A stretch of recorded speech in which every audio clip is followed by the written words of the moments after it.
I have a fireplace, as the great Martin Luther King may have said. Who knows? But at this time of year, you notice there's a draught going up the fireplace, which is what it's supposed to do. Bodes well for when we have an actual fire. You can hear the outside as well. It probably doesn't come across on the microphone here, but you can hear that roar of outside chimneyness. And I figure a lot of the heat from the building might just be escaping up this chimney. So we want to do something about that.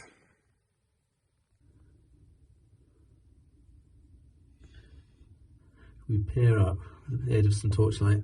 It's quite a wide chimney. It goes quite high up before it then narrows. That's the space we really want to find a way to block. I have this new toy, thermal imager. But actually it doesn't tell us that much so very interesting about the fireplace, and I think that's because instead of cold coming down through the chimney, what's happening is the warmth is going up through it. So the grate in the chimney is perfectly warm because all the warm air is rushing out that way. I did notice as I looked outside with this at the chimney from the outside, certainly on a very cold day, the chimney stack itself was showing surprisingly warm against the 0 degree surrounds, and I guess that's because it's being heated by the hot air coming up through. So we'll see if we can fix that. I'll do another video on this neat toy and tell you all about it, by the way. Now, some people put chimney balloons up there. It's effectively a pillow-shaped balloony thing that you shove up and inflate, and it blocks it off, and then you can deflate it and pull it back down again. But the reviews and advice I've read about that suggest that they don't last very long. They burst, they don't fit that snugly, they cause condensation and all sorts. So I've got this interesting thing, a chimney draught excluder from Chimney Sheep, made of recycled wool, I think, sort of felted, and this is quite a big one that I've bought, a few inches oversized to fit my quite wide chimney. We're going to get it out of the packaging, attach the 2 handles in this case, shove it up there and see if that works. If we open the packaging, we find the big felty thing, 2 handles to put together. These are made from recycled plastic, I believe. I think it might be those that are recycled, not the felty wool stuff. And a safety card. The idea is you put this on your mantelpiece when it's up there to remind you to take it out. And it does make some very good points, which you could read there at your leisure, about not really wanting to leave it up there if you're having a fire, but that it wouldn't burst into flames. It would just cause a lot of smoke and whatnot. So there you go. Also, very, very importantly, this is for real fires, not gas fires.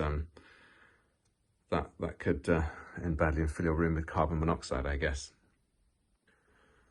Well, here it is assembled. The handles are actually quite sturdy. There was at least one review on Amazon saying they snapped and broke, but they seem pretty well put together to me.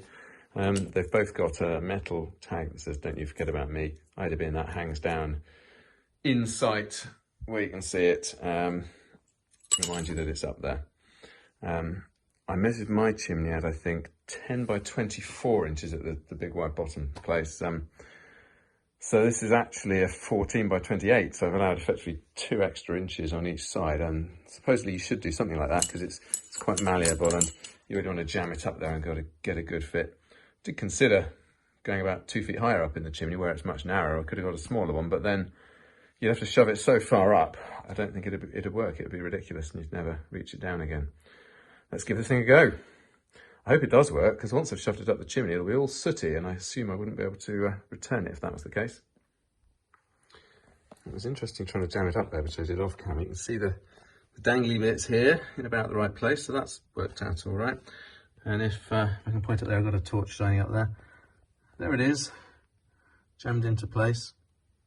You can still hear the sounds of the street, effectively, and you can still feel the tiniest amount of air movement.